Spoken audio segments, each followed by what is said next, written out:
setback for Delhi Chief Minister Arvind Kejriwal is concerned. Is that the case?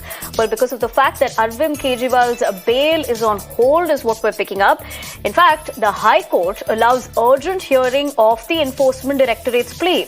Now, no bail for Delhi CM till High Court hears ED's plea is the latest that we're picking up. Remember, very important here, the Rouse Avenue Court had granted bail yesterday, and now the Enforcement Directorate had challenged Kejriwal's bail, and heated arguments we are picking up in High Court over this particular bail hearing.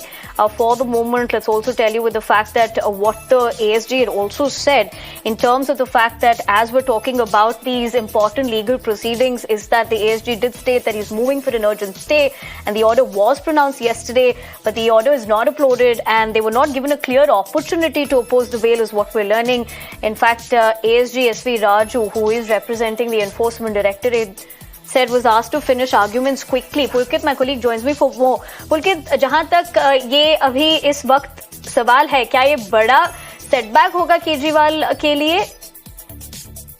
देखिए, अभी ये पूरा मामला depend करेगा कि high court इस पर आगे क्या बोलता है, क्योंकि हाईकोर्ट ने एक अपने ये बात कही है कि निचली अदालत में अभी कोई ऑर्डर रिलीज ऑर्डर जारी नहीं किया जा सकता। तो जिसका इंतजार आम आदमी पार्टी को था कि वो सुबह जाकर निचली अदालत से रिलीजिंग ऑर्डर लेंगे, उसके बाद में जेल जाएंगे, वो अभी उससे आगे कार्रवाई नहीं हो पाएगी जब तक कि हाईकोर्ट इस बात पर मोहर नहीं लगा देता है कि निचली अदालत का फैसला मान्य होगा। अभी सुनवाई होगी, सुनवाई के लिए हाईकोर्ट तैयार हो गया है, तुरंत सुनवाई के लिए तैयार हुआ है, जिसका विरोध आम आदमी पार्टी की जो वकील है अभिषेक मनु सिंह भी उन्होंने किया, लेकिन हाईकोर्ट ने ये कहा कि वो इस मामले की सुनवाई तुरंत करेगा।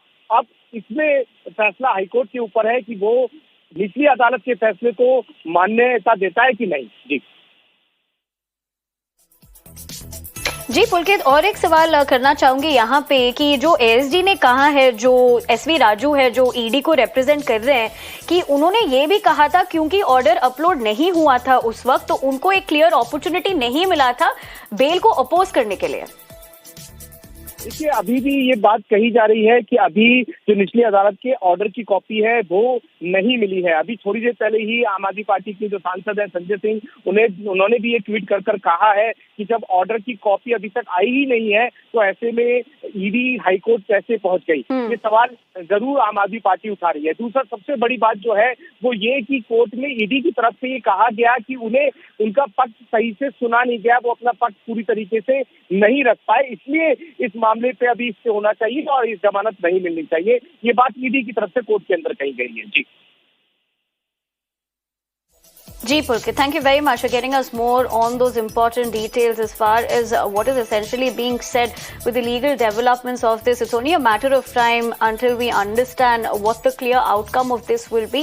Having said that, we're going to leave it at that for the moment.